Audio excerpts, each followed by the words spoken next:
Merci d'accueillir sur scène le président directeur général d'EDF, Jean-Bernard Lévy, et le directeur de Madines Studio, Vincent Puren.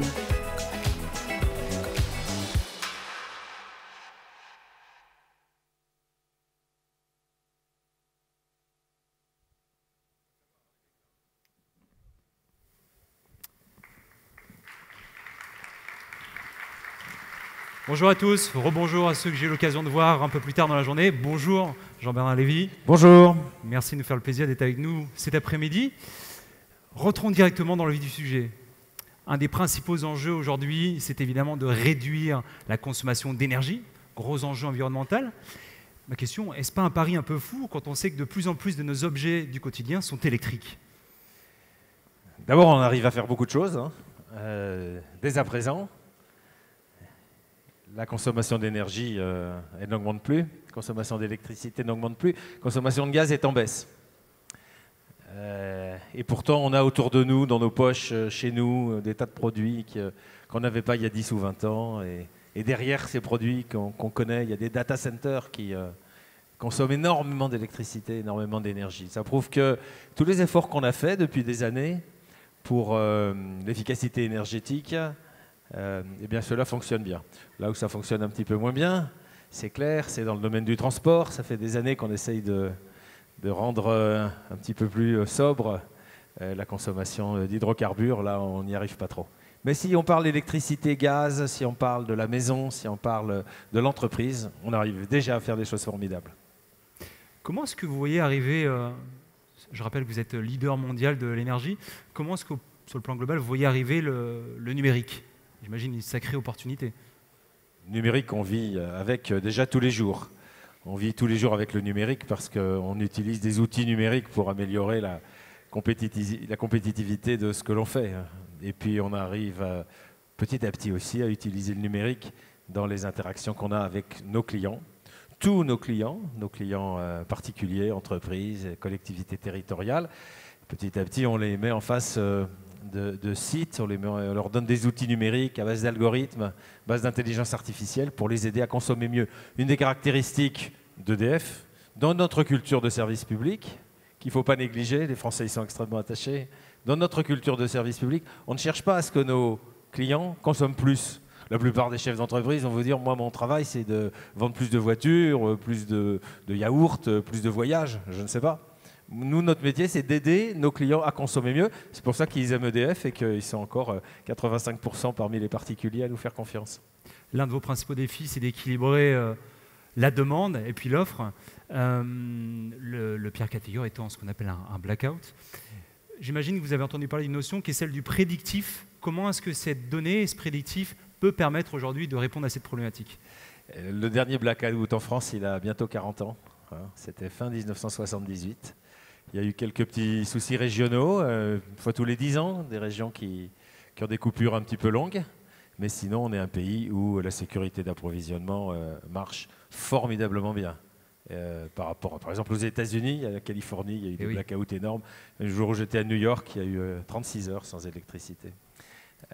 Donc ça marche bien. Effectivement, on utilise des outils prédictifs, mais on n'a pas commencé hier. On a commencé avant-hier à utiliser beaucoup de mathématiques. Il y a une école de mathématiciens chez EDF, justement pour faire en sorte que l'offre et la demande soient toujours en harmonie.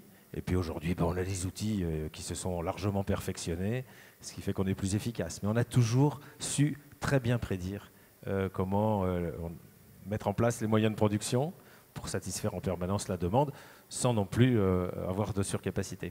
Pour revenir sur le numérique, on voit évoluer vos consommateurs, mais les consommateurs au sens global du terme, en véritables acteurs. Comment est-ce que ça se matérialise dans votre industrie en particulier? On lance de nouvelles offres. Je crois qu'il y a eu une présentation de SOWI, vous avez vu Tiffaine Boujard. Vous avez aujourd'hui une application qui s'appelle Équilibre. Équilibre, c'est une application gratuite pour tous nos clients, tous les particuliers. Ils vont sur Équilibre, ils renseignent un petit peu qui ils sont, comment ils habitent dans leur logement, combien il y a de personnes, quels sont leurs principaux équipements. Et ensuite, avec un outil prédictif, un outil algorithmique, eh bien, on leur dit non, monsieur, vous qui êtes dans un 3 pièces de 70 mètres carrés à tel endroit en France, vous ne devriez pas consommer je sais pas, 95 € d'électricité par mois, vous devriez consommer que 85. Donc là aussi, ça aide les gens à mieux comprendre où ils en sont dans leur consommation Et d'électricité. faire des économies. Gros sujet dans la Voilà. société. Je parlais d'acteurs, les Français, mais les consommateurs en général deviennent des acteurs, produisent aussi leur propre énergie, notamment via le photovoltaïque. Est-ce que ça veut dire qu'à terme, on se dirige vers un système totalement décentralisé de la production d'énergie? Non. Totalement décentralisé, je ne le crois pas. Partiellement décentralisé, oui. Vous allez me dire, où est le curseur entre... Votre question, c'est 100%, je dis non. Oui. Aujourd'hui, on est à 1%, moins de 1%. Où est-ce que ça va s'arrêter? On ne sait pas, on y travaille. Avec la baisse des panneaux solaires, du photovoltaïque, il y aura de plus en plus de gens qui vont produire et consommer localement une partie de leur énergie. Ce n'est pas comme ça que ça a commencé. D'accord. Hein, tout le marché depuis une dizaine d'années, c'est je produis et je revends. Les gens disent je revends à EDF. Je revends à EDF, je revends à Enedis, peu importe. Je produis et je revends. Non, de plus en plus maintenant, c'est je produis, je consomme par moi-même localement, sans utiliser les boucles d'acheminement, sans utiliser de réseau. Et puis si j'ai besoin de plus, je fais appel au réseau. Si j'ai trop d'électricité, je la revends sur le réseau. Tout ça, c'est en plein développement. Où est-ce que ça va s'arrêter? Ben, certainement, dans 10 ou 15 ans, on sera à quelques pourcents. On ne sera pas à 30 ou 40%. Et moi, je ne vois pas arriver le moment où toute l'électricité dont on a besoin sera produite et consommée localement, parce qu'il y a évidemment d'énormes bénéfices à mutualiser la production d'électricité. C'est une évidence. On a des besoins qui sont très intermittents selon l'endroit où on se trouve. Donc, il y aura toujours un réseau, à mes yeux. Est-ce que, en restant concentré sur le producteur, on sent de plus en plus les villes et territoires qui veulent devenir relativement autonomes aujourd'hui dans leur modèle énergétique? Est-ce que cette fragmentation annonce la fin d'un projet à l'échelle nationale? Même réponse. Pas la fin d'un projet. Le projet national, on en a encore besoin pour la sécurité d'approvisionnement. Il y a des régions, l'Île-de-France, où nous sommes, la Bretagne, qui ne produisent qu'une petite partie de leur consommation. Ils ne produisent localement qu'une petite partie de la consommation. Ils auront toujours besoin d'importer de la production d'énergie. On n'imagine pas que les 12 millions de franciliens, qui aujourd'hui ne produisent que 5% de leur consommation, tout d'un coup, ils arrivent à être autonomes, et encore moins à l'échelle d'une commune ou d'un quartier. Mais il va aussi y avoir des quartiers autonomes, des villes intelligentes, des smart cities, que nous développons. Donc petit à petit, ils vont prendre de l'ampleur. Mais là, je ne crois pas non plus à la fin d'un modèle national, avec sa péréquation, avec la solidarité qu'il y a entre ceux qui produisent davantage, ceux qui consomment davantage. Je crois que pendant encore des décennies, on aura besoin de compenser les niveaux de production, les niveaux de consommation des différents territoires. Mais vous avez raison, villes intelligentes, écoquartiers, autoconsommation. Petit à petit, ça se développe, ça va prendre de la place et EDF, il joue un rôle majeur puisque nous travaillons avec de très très nombreuses collectivités, sociétés d'aménagement, promoteurs, entreprises pour les aider à maîtriser leur consommation dans une boucle courte par rapport à la grande boucle nationale, historique, mais qui reste là pendant encore longtemps. Justement, est-ce qu'avec l'arrivée du numérique, on parle de Smart City aujourd'hui, votre métier, ou en tout cas vous, EDF, avez vocation à avoir non pas une emprise de termes négatifs, mais avoir un pouvoir d'action plus important qu'il n'était par le passé, à l'échelle globale de la ville? On vous parlait d'acteurs de l'énergie, aujourd'hui on parle plus d'acteurs serviciels. Est-ce que votre domaine d'activité s'élargit? C'est vraiment indiscutable. Oui, vraiment beaucoup.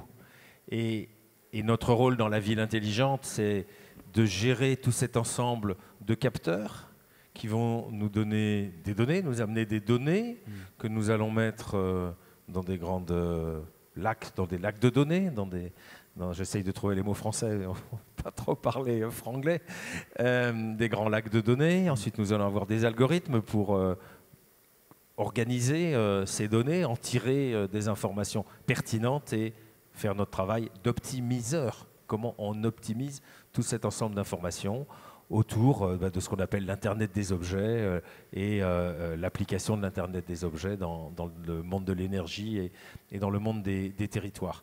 Et donc ça, c'est une transformation absolument majeure pour nous.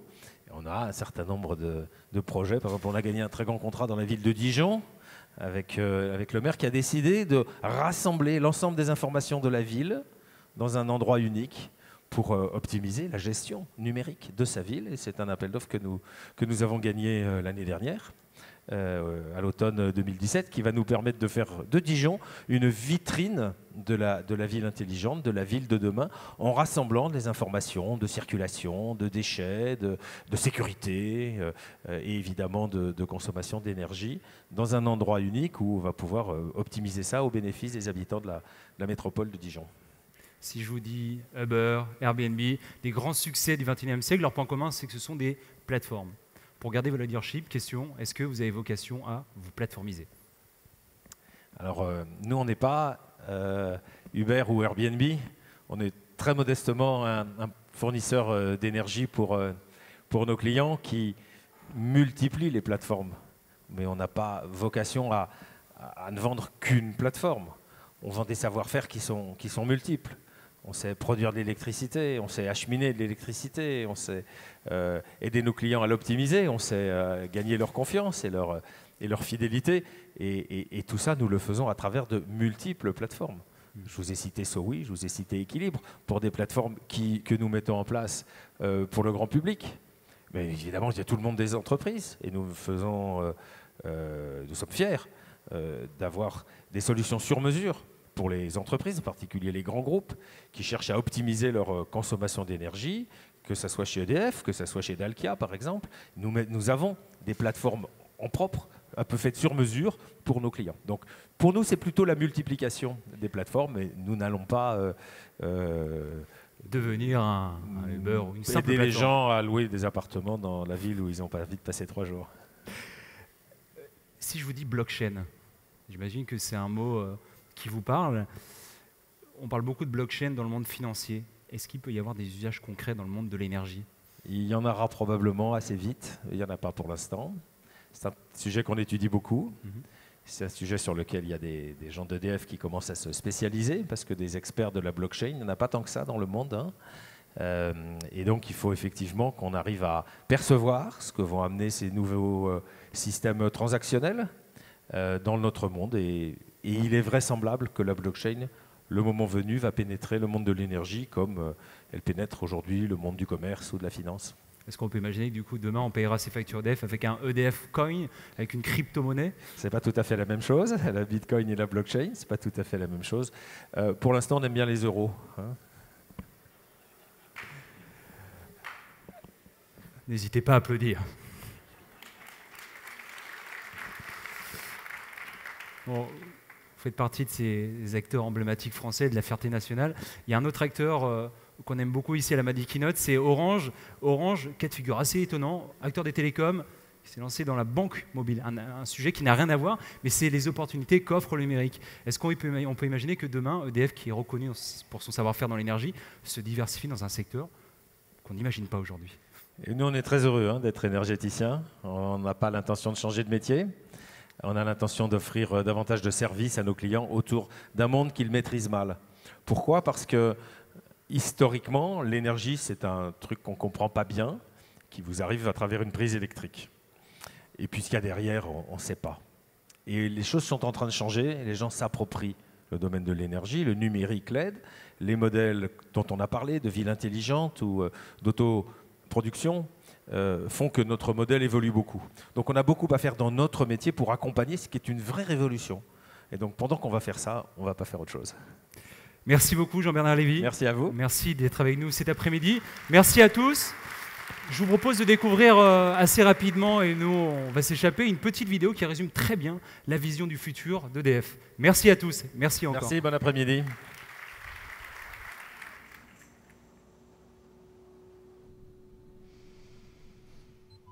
Over whiskey flats and I'm on my way, Lord let me fly.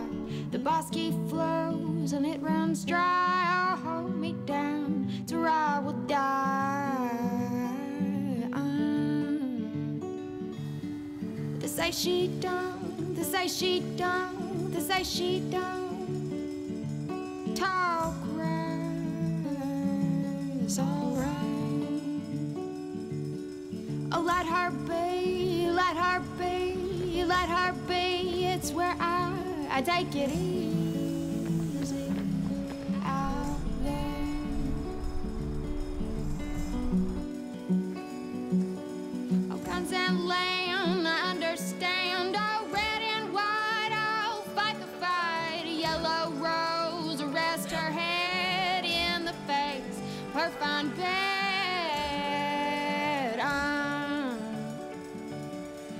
say she don't, they say she don't, they say she don't talk right, it's alright.